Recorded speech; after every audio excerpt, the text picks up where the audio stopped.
Maulaya sholli wa sallim daiman abada ala habibika khairil khalqi kullihimi wal habibul ladzi tunja syafa'atuhu li kulli hauli minal awali mukatahami ya rabbi bil mustafa balligh maqasidana waghfir lana ma madha ya wasi'al karami. Assalamualaikum warahmatullahi wabarakatuh. Bismillahirrahmanirrahim. Alhamdulillahirabbil alamin. Wassalatu wassalamu ala sayyidil mursalin Sayyidina Muhammad sallallahu alaihi wasallam. Bagaimana kabarnya anak-anak? Semoga dalam keadaan sehat nggih. Tetap jaga kesehatan, tetap jaga semangat. Meskipun belajarnya dari rumah, jangan sampai menyurutkan semangat sampean untuk belajar. Bermain boleh tapi jangan sampai lupa untuk belajar. Dalam kesempatan kali ini, Ibu akan mengajak sampean belajar tentang tajwid dalam kitab Syifaul Jinan fi Tarjamati Hidayatus Sibyan. Seperti biasa, sebelum kita mulai belajar, kita hadiahkan Fatihah dulu kepada Kanjeng Nabi Muhammad, kepada guru-guru kita, khususnya kepada pengarang kitab, dan kepada kedua orang tua kita. Semoga ilmu yang kita dapatkan bermanfaat dan barokah dunia akhirat. Al-Fatihah. A'udzubillahi minasyaitonirrajim. Bismillahirrahmanirrahim. Kemudian yang wajib saya ketahui lagi bahwa sebelum kita memulai pelajaran, kita wajib untuk mengetahui identitas dari kitab yang kita pelajari, yakni kitab ini bernama Syifaul Jinan fi Tarjamati Hidayatus Sibyan. Itu nggih. Jadi judul bukunya adalah Syifaul Jinan fi Tarjamati Hidayatis Sibyan. Kemudian nama pengarangnya adalah Kiai Haji Ahmad Muthohar bin Abdurrahman Al-Samarani.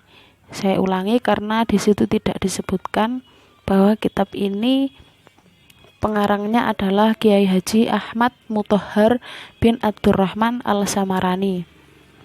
Gitu. Kemudian kitab ini berisi tentang ilmu tajwid, yaitu ilmu bagaimana cara membaca Al-Quran yang benar sesuai dengan kaidah yang telah ditentukan. Misalnya, kita tidak boleh membaca Al-Quran itu sembarangan.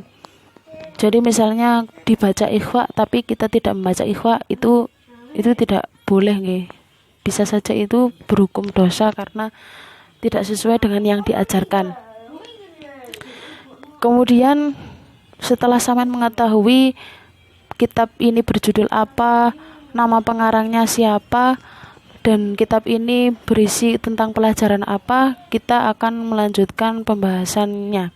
Yaitu kalian semua itu diberi bagian mempelajari kitab ini pada bab tentang mat. Huruf mat itu ada berapa, pembagiannya ada berapa. Gitu nggih. Jadi sampean melajari ada berapa huruf mat itu, apa mat itu, dan apa saja mat itu, ada apa saja mat itu. Nah, setelah saya mengetahui itu, kita akan mulai belajarnya dengan memulai membaca nadhamanya terlebih dahulu. Yang ditebeli itu loh nggih. Yang ini kita membacanya yang ini dulu, yang ini. Yang wahruf itu, nah itu kita baca yang itu dulu bersama-sama, kita nyanyikan. Bismillahirrahmanirrahim. Wa ahruful mati salasun tusafu al-wawu summal ya'u summal alifu wa syartuha iskan wawim ba'da dham wa saknu ya'im ba'da kasrim multazam alifu min ba'di fathi wa qa'a wa lafdhu nuhiha likulli jama'ah. Nah itu. Sekarang kita akan mulai memasuki pembahasannya. Jadi di soal itu ditanya bahwa sin itu kan soal nggih, jim itu jawab. Di soal itu ada pertanyaan punapa ingkang kawastanan mat.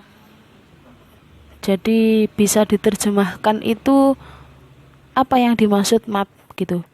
Dijawab inggih punika manjangaken sawanten keranten wontenipun huruf ingkang dipun panjangaken.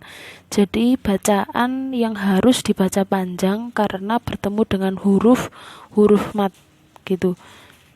Bacaan yang dibaca panjang karena bertemu huruf mat. Huruf mat itu apa? Pinten kataipun huruf mat? Di soal itu ditanyakan ada berapa huruf mat itu? Dijawab wonten 3, ada 3 yaitu alif, wawu, dan ya. Jadi begitu, huruf mat ada 3, alif, wawu, dan ya. Nah, kemudian ditanyakan bagaimana bacaan tersebut bisa dibaca mat, atau apa syarat-syarat huruf mat itu bisa dibaca panjang. Nah ini, inggih punika menawi wawu kedah dumawah sak sampunipun harokat dhamma. Tadi kan huruf mat itu ada 3, wawu, alif, dan ya.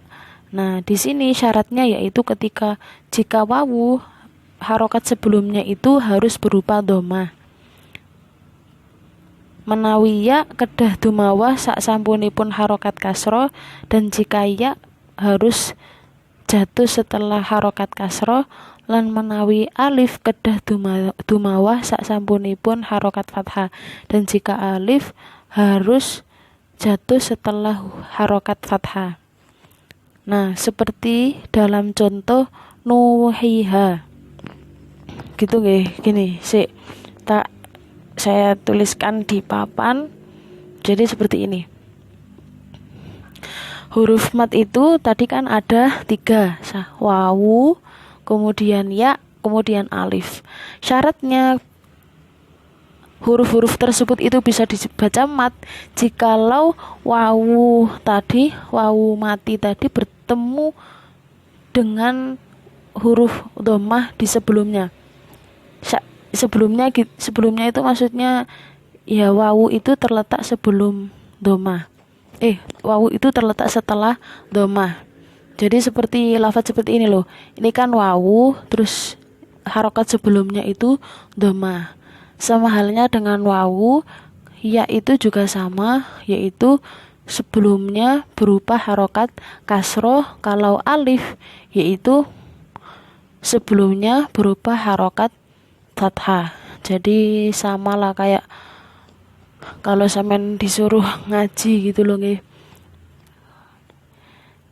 Seperti contohnya di sini itu nu itu simbolnya dari wawu. Ini wawu bertempat setelah harokat wawu. Kalau ya ini bertempat setelah harokat kasroh, dan kalau alif bertempat setelah harokat fathah. Seperti kaidah-kaidah biasanya yang sampean jumpai kalau sampean mengaji itu. Nah sekarang setelah sampean tahu huruf-huruf mat itu, selanjutnya sampean itu akan dijelaskan tentang pengecualian. Dene menawi wawu atau ya punika dumawah sak sampunipun harokat fathah, mila boten dipun wastani huruf mat. Jadi kalau wawu dan ya tadi itu sebelumnya adalah harokat fathah, maka itu tidak termasuk bacaan mat. Tidak termasuk huruf mat. Bukan tidak termasuk bacaan mat, tapi tidak termasuk huruf mat. Balik dipun wastani huruf len, tapi disebut dengan huruf len. Jadi wawu mati dan ya mati jika terletak setelah harokat fathah, maka tidak disebut huruf mat, tapi disebut dengan huruf len.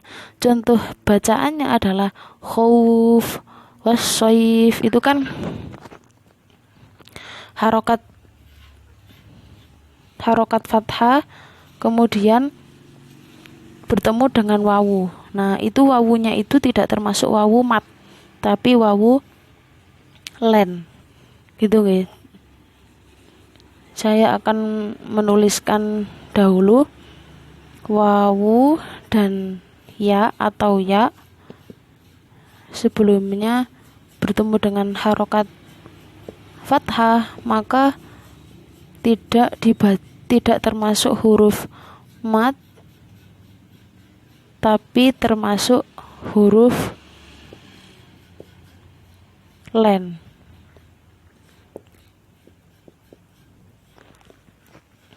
Jadi gini, tadi kan wawu dan ya itu termasuk huruf mat nih. Tapi jika terletak setelah harokat doma dan harokat kasroh.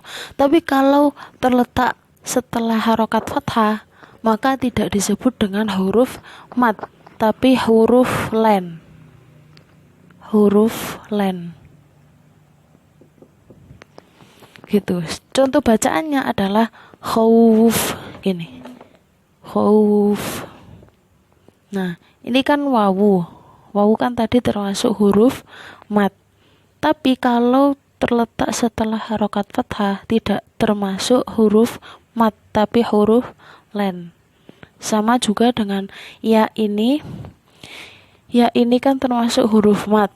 Tapi kalau terletak setelah harokat kasroh, maka tidak termasuk huruf mat, tapi huruf len.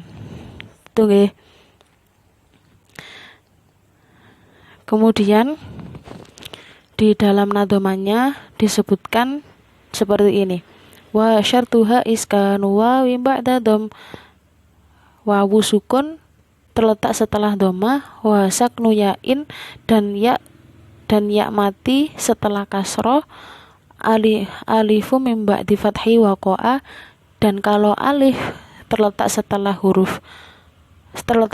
harokat mat dan yang tergabung dalam bacaan nuhiha. Begitu yang dapat saya sampaikan.